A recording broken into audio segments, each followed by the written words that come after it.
Hello, everyone. Welcome. We'll get started in just a second. My name is Sarah Woolner, and I work for Zephyr Conferences, who puts on the International Food Blogger Conference. A little about Zephyr. There are only 4 of us in the office, and we run 5 conferences throughout the United States and even worldwide. That is in the beer, wine, and food industry. So if you're joining us from one of our other beer blogger or wine blogger conferences, hello.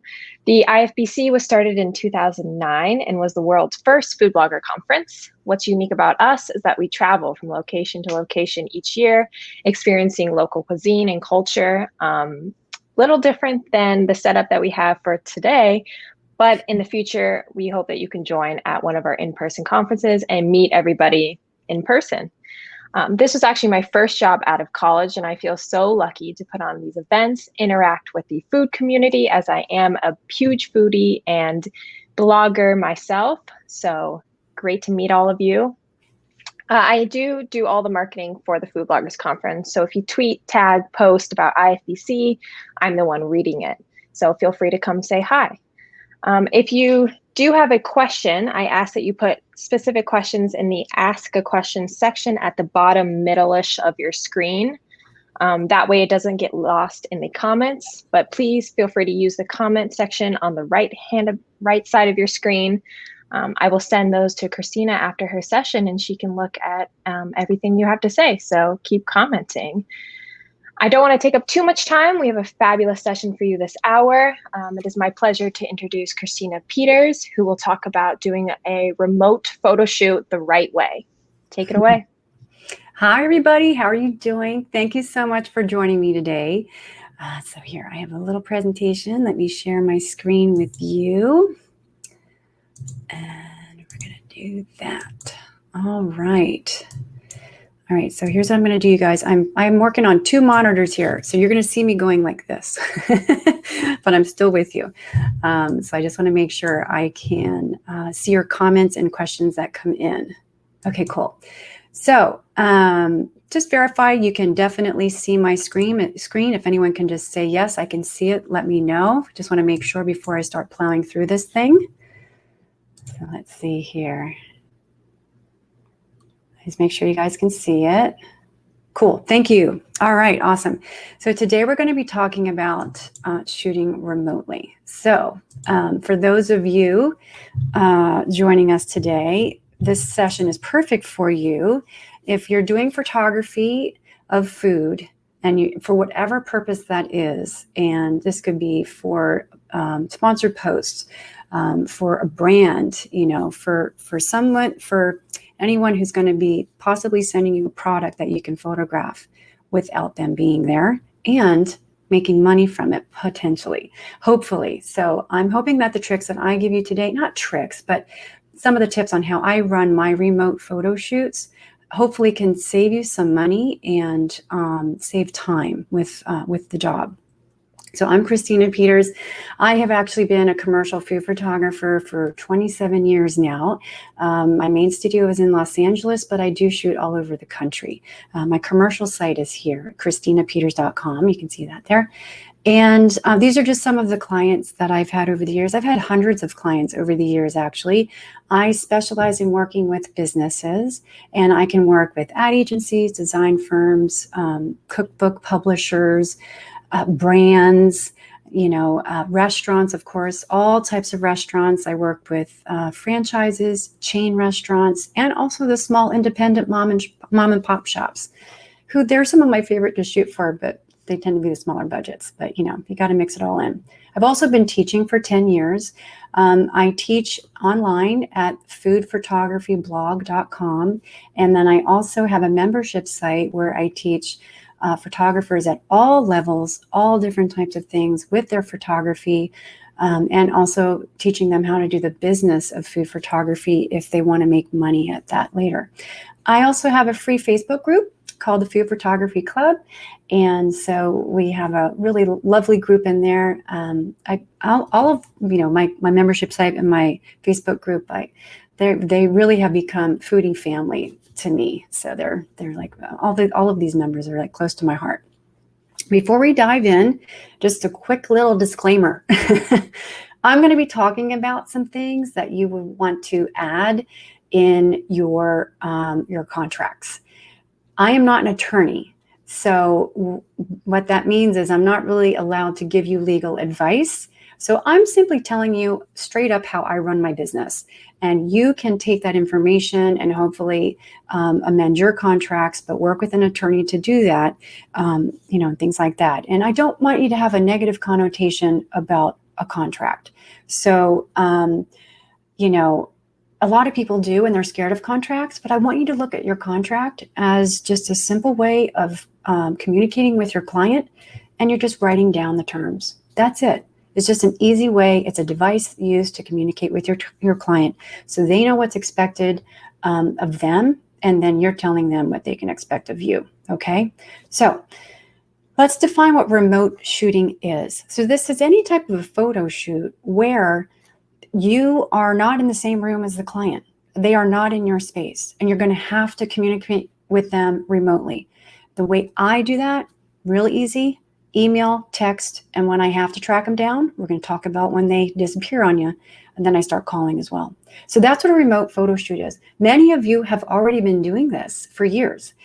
Those of you who are bloggers who are doing sponsored posts where a brand is sending you a product and you're taking it in your house, they're not there with you, and you're shooting it. That's remote photo shoot. So you guys have been doing this way for a long time.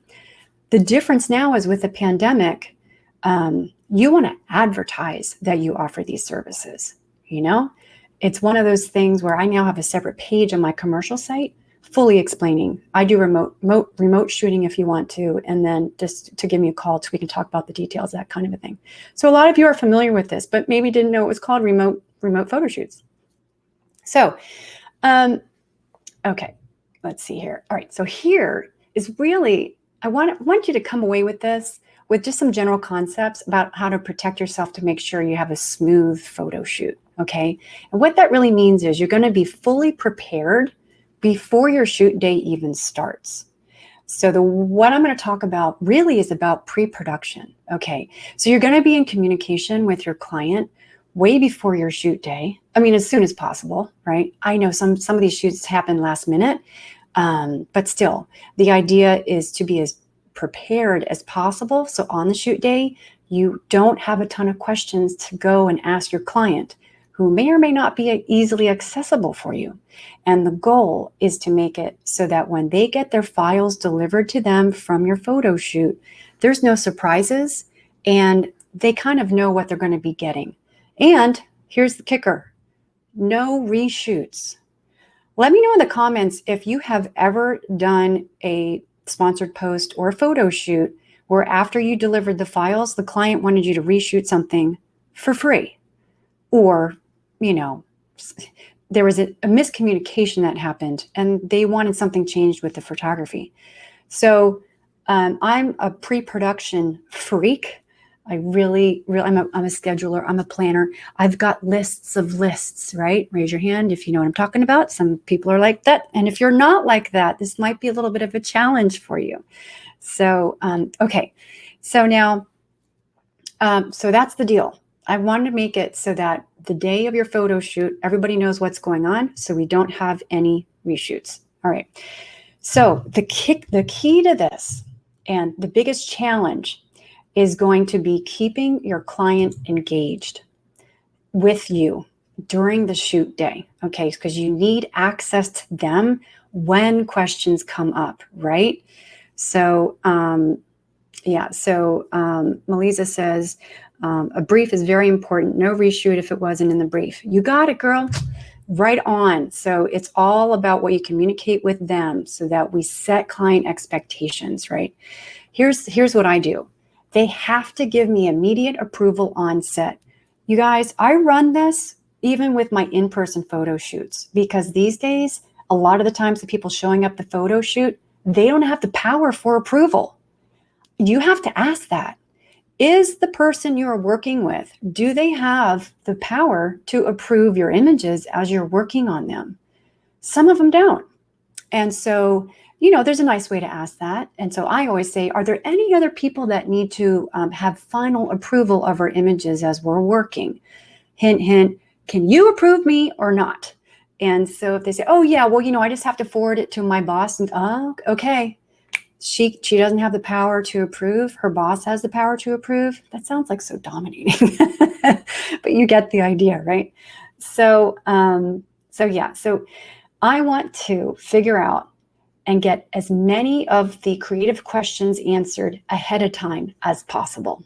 That's what my pre-production is all about.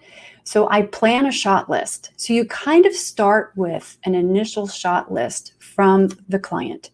Okay, so they want to have you take some pictures. You ask them how many and what are they of, and then we start devising a shot list from there.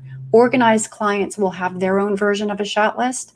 I usually take what they give me as a shot list, and I make a new shot list out of it with all of my details on it, and I give that back to them. This is all before the photo shoot, right? So we're making this master shot list so we know what our shoot day is going to involve. I love it. I just love organizing. I'm obsessive about it. So that's part of my deal. I want everyone to know 8 a.m. on shoot day, we know what we're going to do. We know exactly what order we're going to do it in, roughly, with the understanding, of course, that things are going to adjust over time and we need to be fluid, but we have to have a goal and intention with this shot list. Okay. So if you're doing recipes and you are breaking down the recipe, you need to get all of this information ahead of time, right? You have to plan out if you're doing how-to shots, how to do a recipe. You break it down before your shoot day. It's so crucial. You need to look at your own recipe, break it down by shot. This way you have a plan going in. We're not winging it with a client who's waiting for our text, phone, or emails, right? We're not going to wing it that day. We have a plan. So let's just be straight about this. Every time I've shot remotely, I don't even know how many times, your client's going to disappear at some point, okay? They're just going to take off. Now, if they're in your own time zone, it gets a little bit easier. When they're 2 or 3 hours ahead, it gets a little tricky. So I try to break for lunch when my client does the same. Before the shoot day, once again, I ask them, what is your schedule for lunch and dinner? Because I should probably run the same schedule as you. It's even if they're not in my time zone. So I know they're going to go out to lunch, maybe when it's my morning, 9 o'clock, right? So I have to plan accordingly.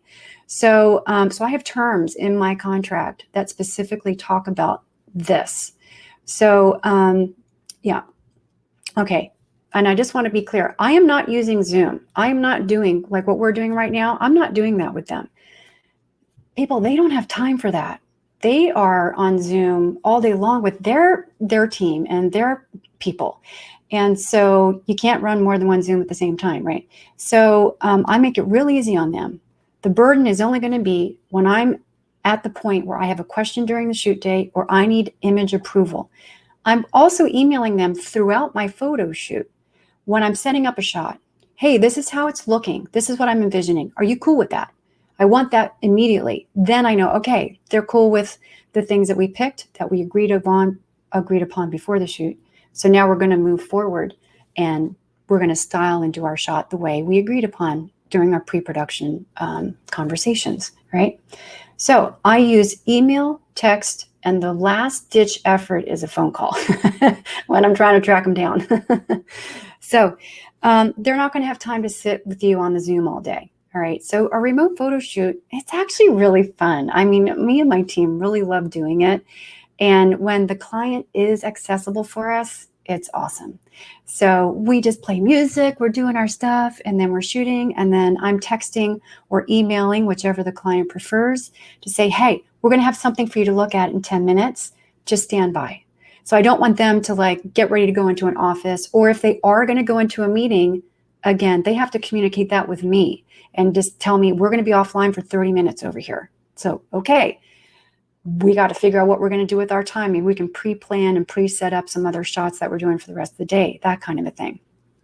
It is really, there's a lot of communication that's happening via text and email. So, so your pre-production totally is going to dictate how smooth your photo shoot day is. And this is whether you're doing a remote shoot or not, right?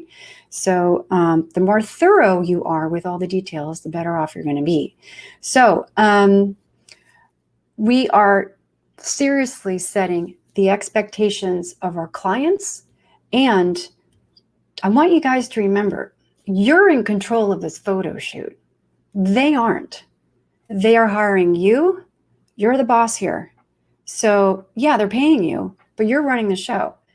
So you need to take the reins and you need to tell them what works for your schedule in order to get this job done in an appropriate time frame so that we don't go into an overtime day, like 10 or 12 hours of shooting.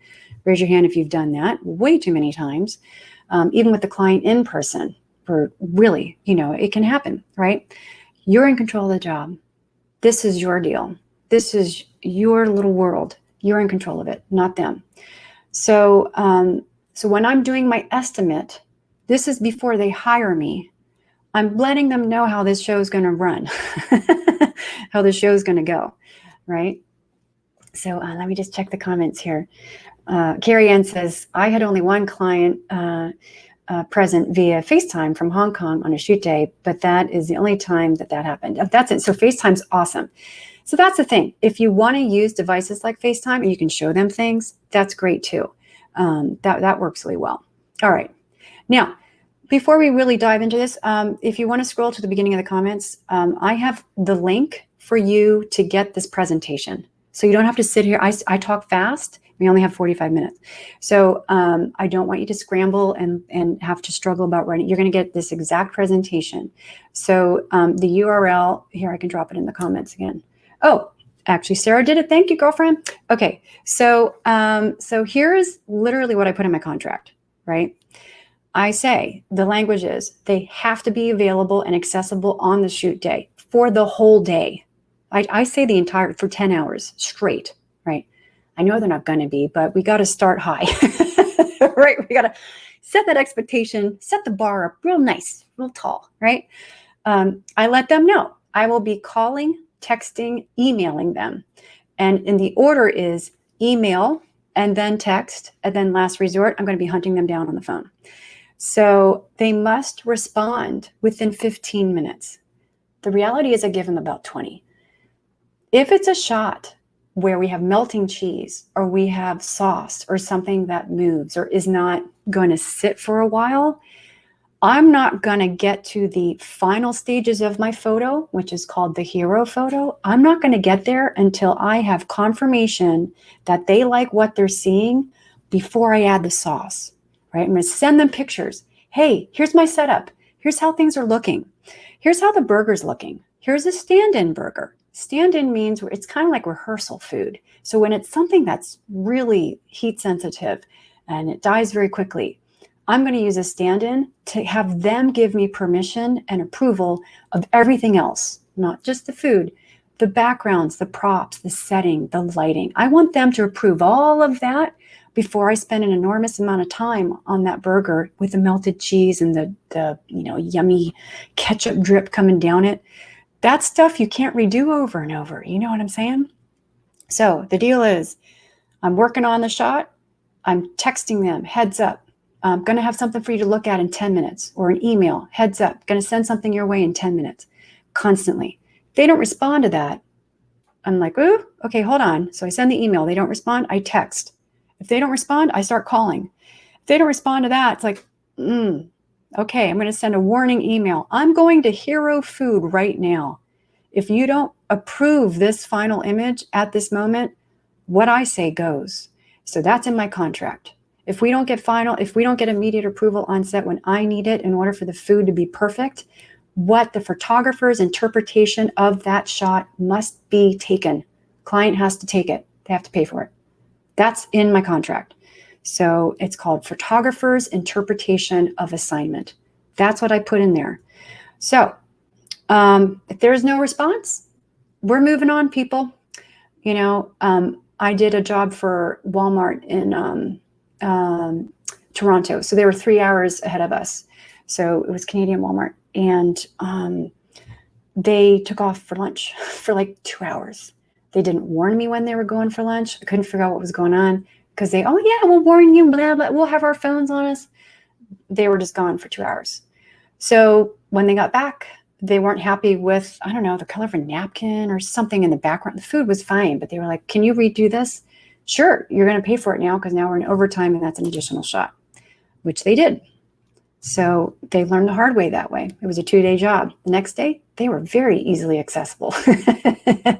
Had to train them, right? So, and I've got crew. I have a food stylist, a prop stylist. Many of you are doing this by yourself. This is your time, okay? You're going into overtime. This is your time. You need to charge for your time. So, so when they finally respond, let's say I did a shot and they respond later that there are changes, that's going to be another shot. And I explain that to them. Now, in all fairness, if they're really nice and sweet and something happened, like, oh my God, my child, whatever, of course, there's going to be things where I'm not going to be a total, hard, I was going to say a word I probably shouldn't say on, but you know what I'm saying. But yeah, so, but you're basically trying to make sure that they are respecting your time. So again, they have to know all of this before the shoot. So I have this as a phone conversation with them because it's a little long-winded to write that all out in an email. So try and get them on the phone on a pre-production phone call to explain to them how this job is going to go, right? Now, so my client cannot come back 2 hours later and say they're not happy with it and want to reshoot for free. They are more than welcome to do that if they pay for my time and pay for an additional shot. I always charge my jobs by how many shots we are doing, or if it's going to be a ton of shots, then we have a day rate, but I cap out at the most, we're going to do this many shots in a day. See what I'm saying? So if we start adding extra shots in there, more money, please. Thank you. Right? The weird perception, and I've never really quite figured this out, but when they're not there with us in person, with their time with us, they don't respect our time. And they're not doing it consciously, right? I mean, I love my clients, don't get me wrong. I hope I don't sound like I'm like, rah, rah, rah, rah. But when they're not in the room with us, they don't value our time as much as they value their own time for some reason. I don't know what that is. So we need to get them to respect that time because maybe it's out of sight, out of mind. They don't see us there working, so they don't value it as much. I'm honestly not sure. But yeah, so it's we have to train them to respect that even though they're not here in our space, I am still working for you. And if you're not responding, I'm still on the clock. It's not like I pause the clock and you don't pay for that. You're paying for my time for the day. So if you have already been letting your clients making you do free reshoots, please, I want you to stop that right now. It breaks my heart when I hear that. I teach a lot of food bloggers in my food photography club, and a lot of them, they do sponsored posts or they're working with a brand and they do a recipe. They didn't share images during the photo shoot. The day after, they get told they have to redo it. And they didn't have anything in their terms and conditions. Half of them don't even have contracts saying otherwise. So I really want you to protect yourself here. And it's like a little business air hug there, okay? I want you to protect yourself. Your time and you are valuable. And I really want you to get that, okay? So here's the other thing that I do with my estimates. I try and get as much money up front as I can when it's a remote shoot and I don't know the people.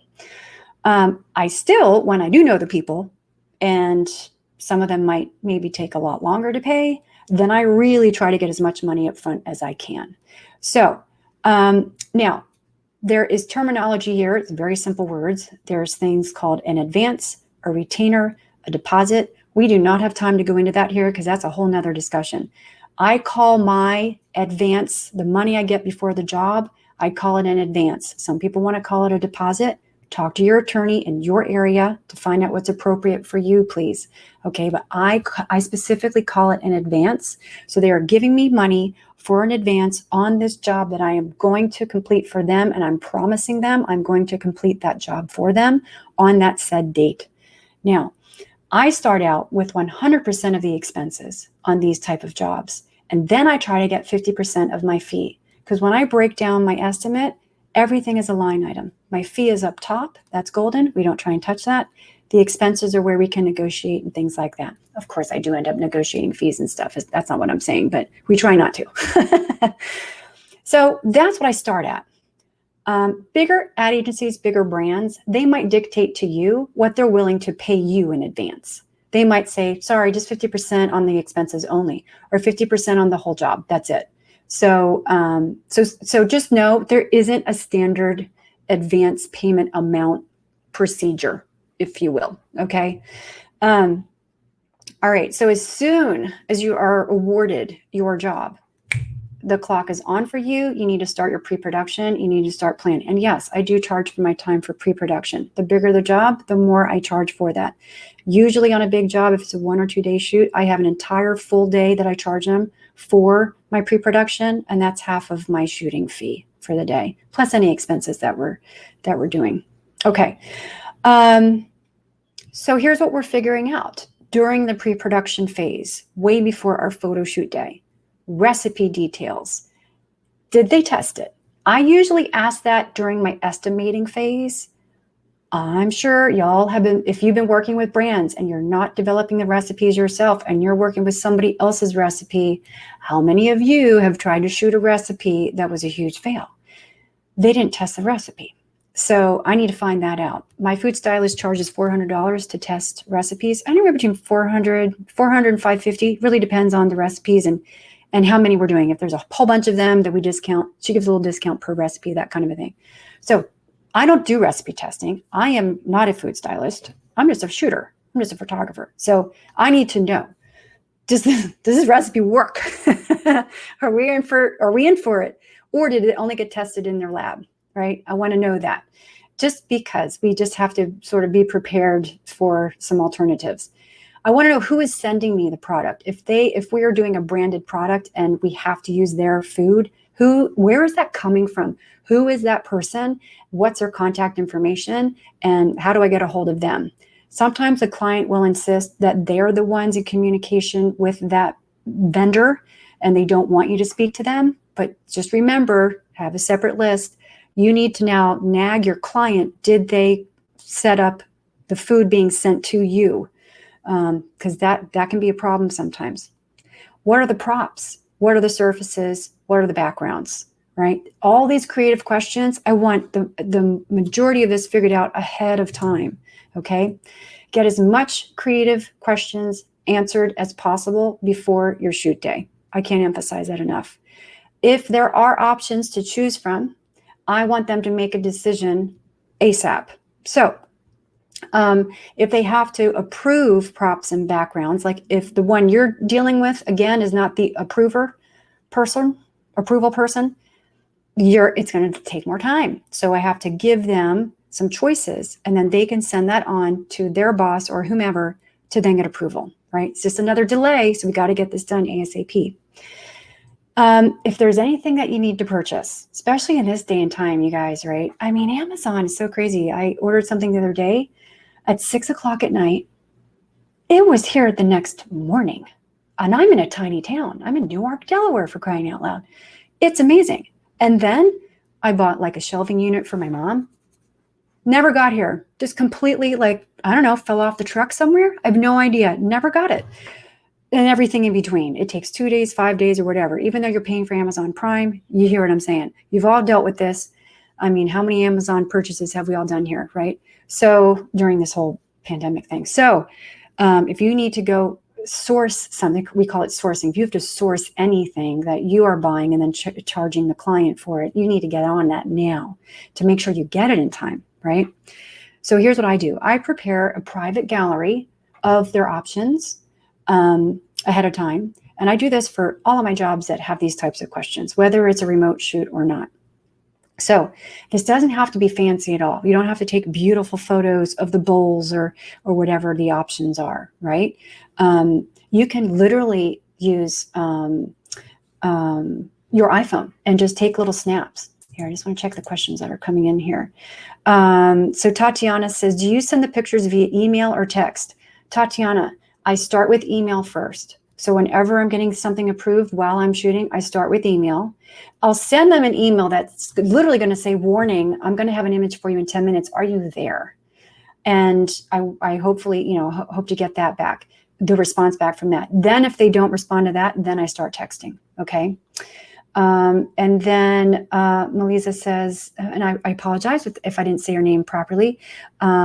Question, do you have contract templates that we can purchase? I am working on that right now, my friend.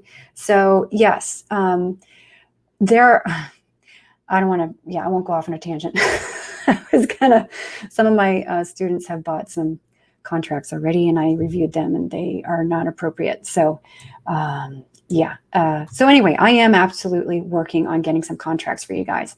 The ones that most food shooters use a very specific format, and the ones that I'm seeing around online were not done by food shooters. So, let's see here. So Melise also says, what do you do with items that you have bought for clients? Do you return it to Amazon or send it off to your client afterwards? So great question. And it depends on the client. So many times, first of all, anything that I actually physically use, we keep. There's a lot of shooters out there that buy stuff, use it, and return it. That's really unethical, and I don't think that's fair. That's just my personal opinion about that. There's no law about that. It's just, if you use it, come on, in all fairness, you got to pay for it. You know what I'm saying? So I have an enormous amount of props that have come from jobs because the client didn't want it. Some ad agencies literally want you to box everything up, wrap it, put a label on it. Literally, when I'm working on those jobs, I charge a post-production day because I have to box up all the stuff that we are using as props. They want photos of it. It takes me a day, and I charge them for that, and they're cool with it. So everyone's different. There isn't really an industry standard for that. But yes, I charge the client for everything we're buying. I line item it, and I produce receipts to prove, hey, we bought this for your job, and here's how much. Okay. Okay. So when you are getting people to approve props and stuff, props, backgrounds, surfaces, and things like that, this is where an online gallery, they love it. And a lot of people don't do this. I just don't understand it. But my agency clients love working with me because they know what they're going to get. It just eases them, right? So here, oops, let me break that up again. Okay. So yeah, don't worry. I'm not asking you to make a website here. So if you're not tech savvy about all that stuff, no worries. And I'm not going to be telling you to go on WordPress either. Okay. There are some really awesome proofing websites that really were made for wedding photographers, but they work just as great for us, if not better, because we don't have thousands of photos to show as a wedding shooter might, right? We're only showing a few. So I use both Pixie Set and Lightfolio. My commercial site is on photoshelter.com. They have a gallery proofing system as well. I'm going to show you that in the next slide. But basically, you just make a little gallery and you password protect it so nobody else can randomly find it. And then you send it to them. And it's an exclusive it's their gallery, right? So here's an example. Can you guys see that okay, or is it kind of tiny? Here, let me do this. You are screen sharing, click to close message here. So I do that. Well, okay, I don't know how to make that go full screen on you, but you could get the gist, right? So this is on my website. It took a password to get in there. And in this particular case, I was shooting for some really yummy chocolates for Brookside. It's owned by Hershey, but in order to make some fancy chocolates, they had to create another brand so they could charge more money, in my opinion. But anyway, I did some packaging shots for them. And so I did this on the prep day. We were doing a lot of shots. So it was a 2-day shoot, but there were an awful lot of shots. These were 12-hour days. And so I had wood surfaces, I had marble surfaces, I had painted surfaces, and of course, fabrics. So we ended up going with fabrics for this one. They didn't know what they wanted at first. So I just said, okay, let me show you my inventory with my lighting and how I envision shooting your job. So, so I did this on the prep day. And so I set all of this up, each image has its own number. Here, let me show you what that looks like here. I don't know if you can see those details, but on the right side of that image is a file number, file name with a number. And so I literally tell them, okay, so you are picking surface with file name surface 37089. left side or right side.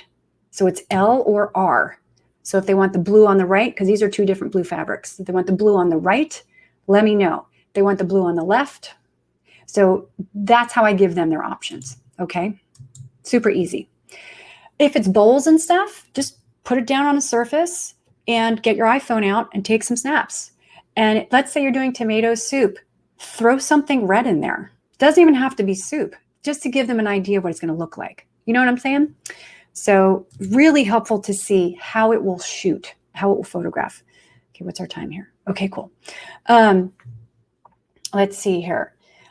Now, granted, I'm not making this carved in stone. So on the actual shoot day itself, we might put everything together, and to the best of your ability, you can't predict certain things, right? So when you're on your shoot day and it's like, oh, you know, this blue is now that we're seeing this blue on the whole set, it's actually a little bit brighter than we thought. And that's going to happen. And that's fine. And that's why we sort of get in the general area like, okay, well, let's see if we can switch that out and find something that you like better. But I am not on hero food at that moment. I'm still building their setup. I'm building the shot first, sending them pictures each step of the way. Here's our background that we selected from the gallery. And I'll say, you know, this is the background. This is the same piece of fabric. And if it's a slightly different lighting, it could radically change what things look like. So the client might be like, oh God, you know, Christina, I am so sorry. That's really blue. We don't want it that bright. Or, you know, it's not blue enough, you know? So then it's like, okay. So then you kind of go through and throw down more fabric and here you go. Do you like this? Once they pick that, now we're good to go. I can iron it out and then I can build my set, right? So yeah. So you're definitely going to be tweaking and adjusting things during the shoot day, but the goal is to have a general plan of what you're going to be using first so that there's no like, well, what kind of background do you want? Can you show us wood backgrounds and fabric that cannot happen on the shoot day. That will just take way too much time. Okay. So, right. So as I was saying earlier, when there's a lot of shots, I have a prep day where I'm doing all of this. So I'm looking at the bowls, silverware, possibly, and definitely the backgrounds and surfaces, because those are the things that change radically with light, are the backgrounds and surfaces and the colors of objects, right? So, so once I know all of our details, then that's when I can break down the shot list. So, for example, let's just keep going with the tomato soup. So we'll say shot number 1, tomato soup, large white bowl number 3. Oh, that's another trick. When I'm photographing props for them to choose from, I'm numbering them. I'll put a piece of paper in the bowl or a piece of tape. 1, 2, 3, 4, 5, right? So bowl number 1, just to make sure nothing is gonna be questioned. So number 1, number 2, so tomato soup, bowl number 1, surface number 30789, right side or whatever, and wooden spoons. So I will know, okay, we're going to gather all of these props and we're going to start using that next, right? So that's when I'm making the detailed shot list. Okay, so now that we know what we're shooting, I come up with a really rough schedule about when we're going to start. I always tell them we're going to start at 8 o'clock in the morning, right?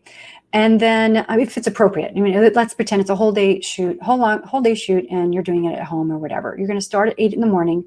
And I always let them know, I'm going to have something ready for you to look at to sort of get direction, probably by about 8:30 or 9 o'clock.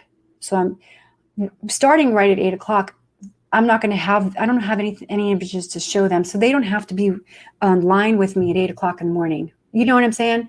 So I try to schedule it where I think I'm going to have like a first look at 8:30 or 9, and then roll from there. So try to get a few shots done in the morning. And then once you sort of get your momentum going and you're rolling, then you might be able to get, things done a little bit quicker. So I'm just communicating with them all throughout the day. So I'll just say, heads up, going to have something for you to look at in 10 or 15 minutes. Are you there? And yep, we're here. Nope, we're going into a meeting. Yeah, I'll be there in a few minutes. I'm just stepping out of a meeting now, etc. Right? So I try to give them a very rough schedule. I really need to emphasize this. People, I shoot tethered. So that means the camera is hooked up to the computer. So I know exactly what I'm getting immediately while shooting it. If that's above what you're comfortable with right now, you're going to have to allow for time to take the photo and download it to your computer so you can send it to your client, right? You're going to have to calculate that in there. And shooting tethered is a game changer. Okay, it's so crucial. I can't emphasize it enough. Shooting tethered for studio work is absolutely necessary. And so, I never do jobs that are not tethered unless I'm literally out in the field at a farm or something like that. Okay, I even shoot tethered at restaurants. You guys, seriously. And if you don't know how to do that, I can teach you with the club. I'm telling you, it's a total game changer. I've had some bloggers that totally resisted the tethering, and they are so hooked now. They just love it. Okay. Let me check a question here. Christina, how many photos of recipes do you usually take in a day's work?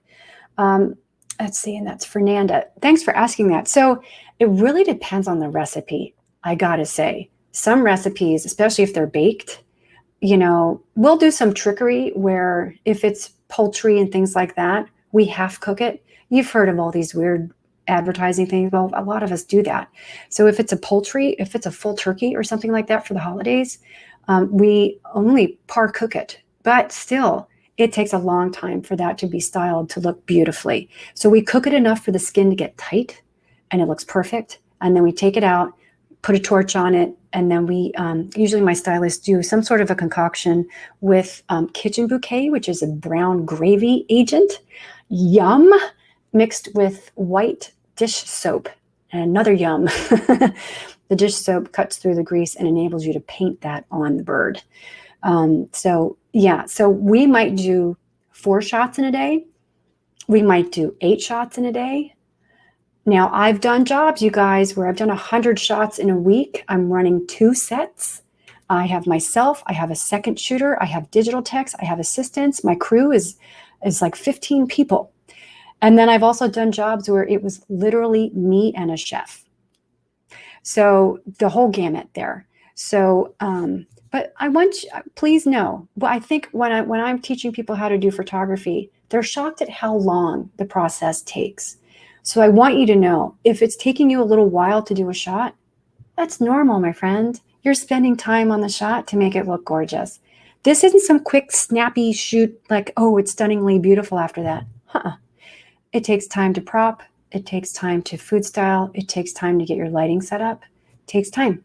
So, and the more you do this, the quicker it will be for you. But some recipes take a long time.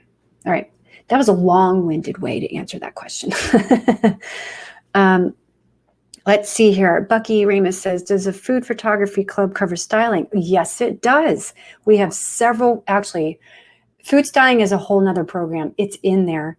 It's its own module. So yes, I call it a course, but there's a ton of modules in it. So yeah, and I'm still adding to that actually. So yes, we absolutely cover food styling because you can't talk about food photography if you don't talk about food styling, right? Okay, so again, when I'm close to my hero shot during the shoot day, then that's when I start emailing first and then texting and then calling them on the phone to say, hey, heads up, I'm going to have something to show you. Okay. Now, so during the shoot day, I'm simply emailing images in for approval on a nice smooth shoot. So the last cookbook I did, it was a 2-day job. We did 25 shots. I had a food stylist, we had a prop stylist, and then we had kitchen crew helping. And we were using natural light on that one. And it was a shorter day. It was around October. And so, but the food stylist was really fast. And so we easily made our day. We weren't in overtime or anything like that. So we did 25 shots in 2 days. And so I was dealing with a cookbook publisher that they were the ones who was printing the job, and they had the designer. And so she was quick. She was awesome. I emailed her and within seconds, approved, good to go, approved, good to go, approved, good to go. It was awesome. So it was great.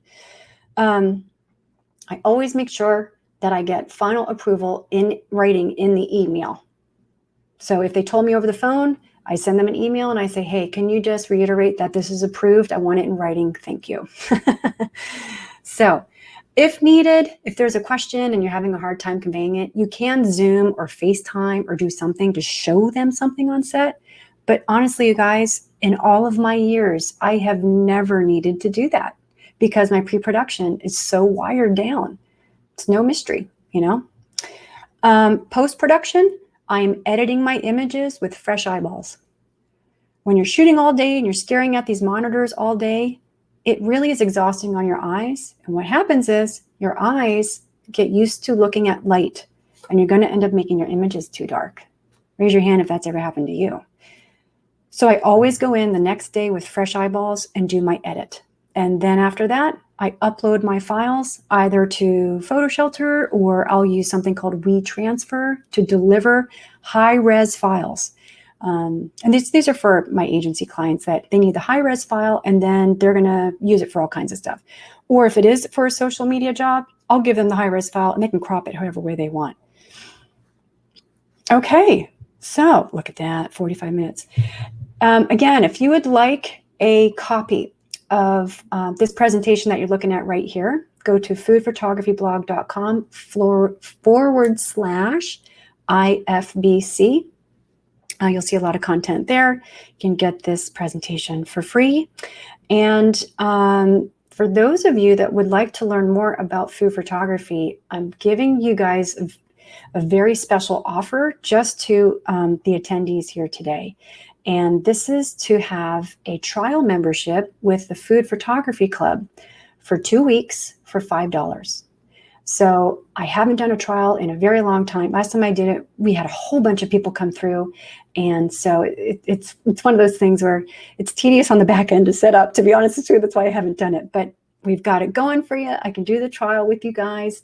And so, so let's talk about that. So if you want to see that information, foodphotographyclub.com/IFBC.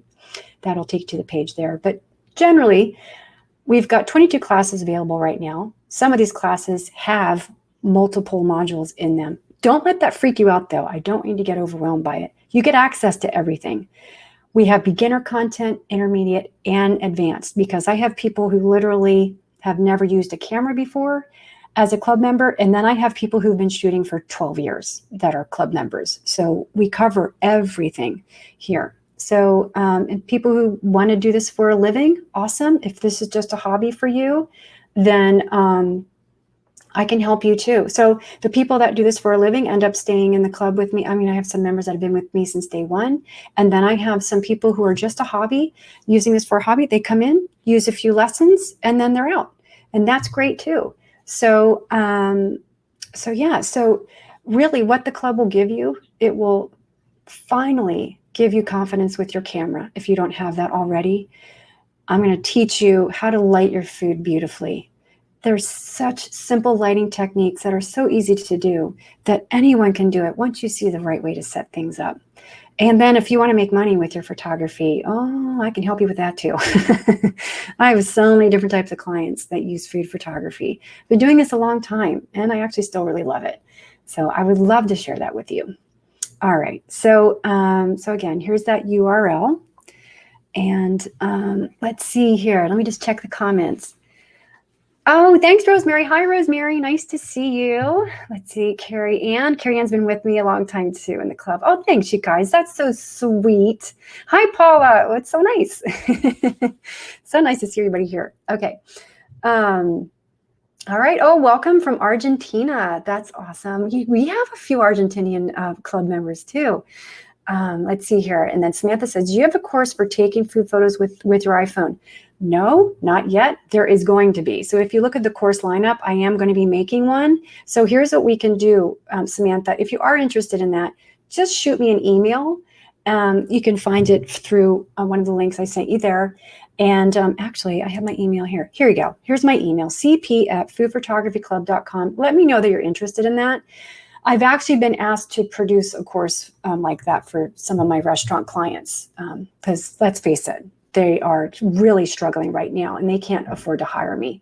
So I want to teach them how they can, get some great photography so that they can survive this pandemic. So that's what I'm working on, a little course for them.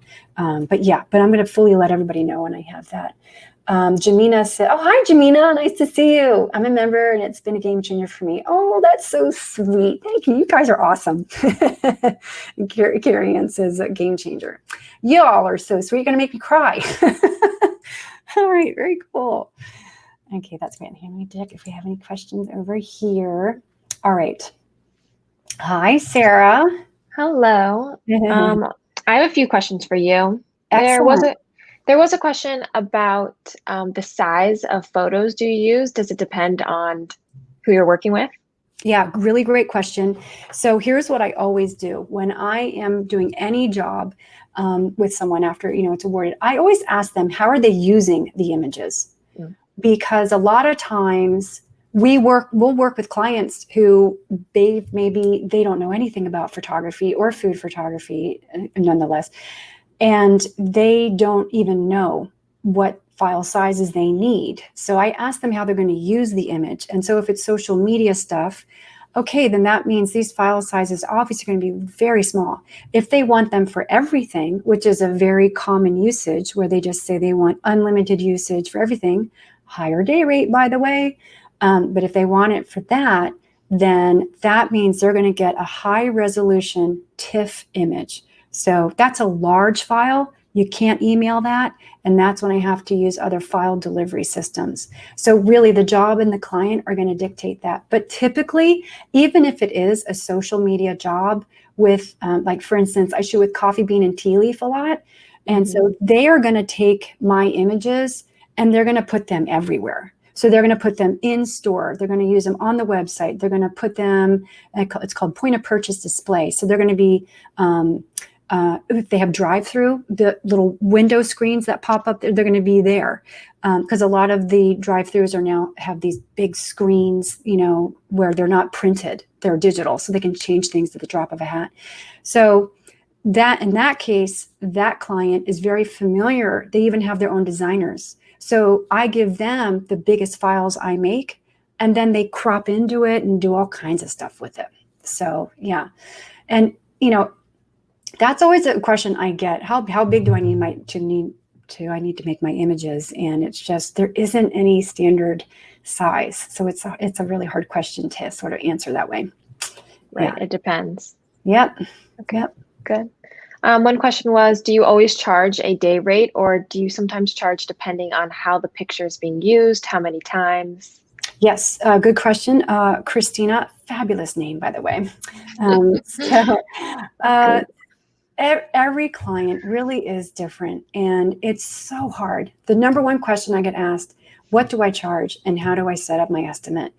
So when you're working with ad agencies, you're dealing with a day rate plus usage. And that usage is for how they're going to use the image. The day rate is your time to take that photo. That's how you have to look at that. So the day rate will, for example, for a lot of agency jobs, I start at $5,000 a day. I mean, that make you fall off your chair. But they're going to be using these images in all kinds of places. I charge even more for that because the deal is your photography is going to make someone money. That's the whole goal with this type of work, right? So we're not paid royalties or residuals or anything like that. So in order for us to be compensated for us selling them, hopefully an enormous amount of product, we charge higher day rates for that sort of thing. Now, when I'm working with a very small mom and pop restaurant, of course, I'm not charging that much money. I might bring my day rate all the way down to $1,200 a day, $1,500 a day, which still might make you fall off your chair. But some restaurants say they only have a budget of $200.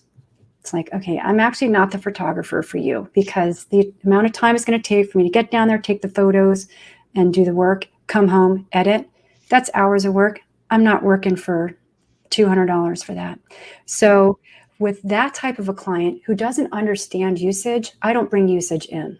Okay. So I'll just bring in a fee structure based on how many photos we're going to do that day. And I make it based on photo and time. So for example, for a lot of the smaller restaurants, I'll do a half day rate. And so that's like a half day rate for me would be like $1,500. And I'll say, we'll get anywhere between 4 and 8 images done.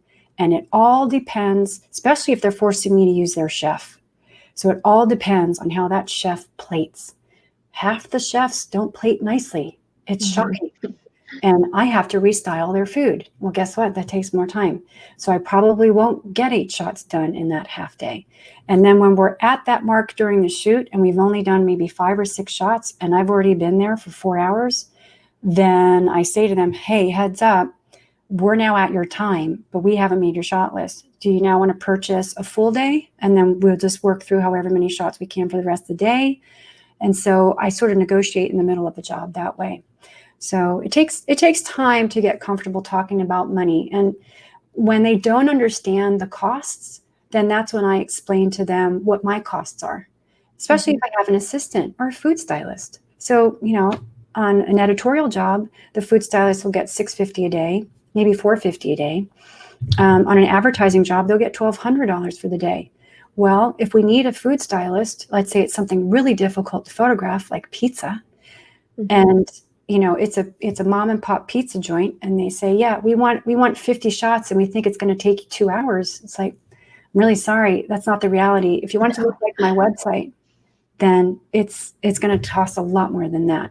And I'll just tell them what my expenses are going to be before we even talk about my fee, and they're like, oh, okay, I didn't realize that. It's like, I understand, and that's fine, and they're like, we don't have that money. It's like, no problem. And then I always suggest, if you want, go find a food blogger. And some food bloggers are really good with baking and cheesy things. They might be willing to style it for you. I am not a good food stylist. So all of you out there who are really good at styling food, you've got one up on me. But I really want you to charge for that, because you're actually replacing 2 people. So you should be paid more if you're styling your own food, because that's an additional skill that people like me don't have. So great to know. And then off of that, do you allow clients to alter the photo after the fact, or do you have restrictions?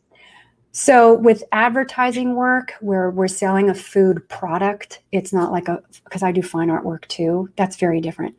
Absolutely. They will have in their terms and conditions or a purchase order many times that they're going to do whatever the hell they want to the photo. Seriously, you guys, I shot for McDonald's for many, many years. And I was driving down the road, saw a billboard, and I was like, I shot that food, but I don't recognize, that's not the color we shot it on. And the props are a different color. It was so well done. And so I called the client. I was like, did you reshoot that? And they're like, oh no, sweetheart, that's your image. We went from blue to red. The client didn't like it. It was like, oh, because I shot that with an ad agency. So, so it's like sometimes it gets changed beyond recognition, where it's like, that's my shot. Okay. All right. Yeah. So that does happen a lot, and I'm fine with it. Some photographers get really offended by that. I'm really easygoing when it comes to the commercial stuff. So I don't care. They can do it. The way they're paying us to get this base content. So I'm going to allow them to do whatever they want with it. And just as long as I've never had it where it trashed the image and I would be mortified to be associated with it. That's never happened. But definitely, they do all kinds of stuff to the photo. Let's see here. That's good to keep in mind. Let's see. David says, yeah. How many plates do you shoot in a day for a mom and pop restaurant for $1,200? Oh, well, David, so that depends on the food. So if it's, let's say, here's the difficult stuff, right? Burgers, pizza, Indian food's very challenging.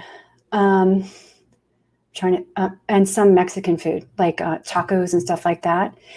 So hard to plate that and have it look beautiful. So that's where it takes time. If it's a mom and pop shop and they don't have a chef and I'm styling it, we're not going to get a lot done. So maybe I can get 5 or 6 images done, if they plate beautifully, then we can shoot a lot more. So, so that's why I always give myself a range, so that all of a sudden they're not like, "Hey, we're going to shoot 50 shots today." No, no, no, no, no. We're not doing that. So, Christina says I shoot McDonald's in South America. Oh yeah. Well, okay. You mentioned burgers, yeah. Right. So yeah, Mhm. McDonald's works with many, many, many ad agencies, and they definitely shoot with all kinds of photographers. I think any food shooter at my caliber, any food shooter at my level, they've probably all shot for the same people. McDonald's, Burger King, Taco Bell, all that stuff. Yeah. Big ones. Right. Cool.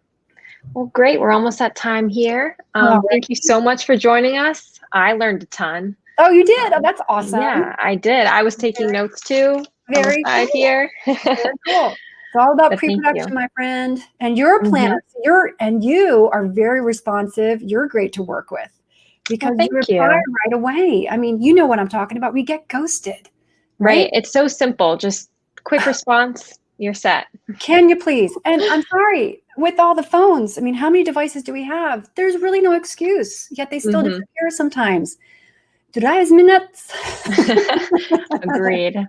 But thank you so much for joining us. Oh, thank you. That was learned a lot. wonderful. Great. Yeah. All right, If you join, everybody. yep. I will send a link to our all access pass that's in the chat. If you did join late or you want to replay the session, you can go to that link there. Christina also posted her or your class, yes, in the session, and also the presentation. I added her full presentation to the bottom of the replay. So if you go to the All Access Pass, you'll find it there. That is only $20 if you purchase it today or tomorrow. It goes up to $40 at the end of our session on Friday. So make sure you get it before then if you did want to replay this session. And I do want to say, it's a smoking deal, you guys. I've been on several summits before, and none of them have charged less than $99. So it's really awesome that you guys are doing that. I think it's great. Well, thanks. We want to make it affordable, especially right now. People need good information and need a community. So we're happy to do this. Yeah, super fun. Well, thanks for yeah, of course. Happy to. We do have one more session today that starts in 1 hour at 1 p.m. Pacific time or for Eastern time. That will be with Phil, and he will talk about 3 ways to win on Instagram, and that is presented by Valley Fig Growers. So hopefully we will see you all there. Talk to you later. Bye. Bye.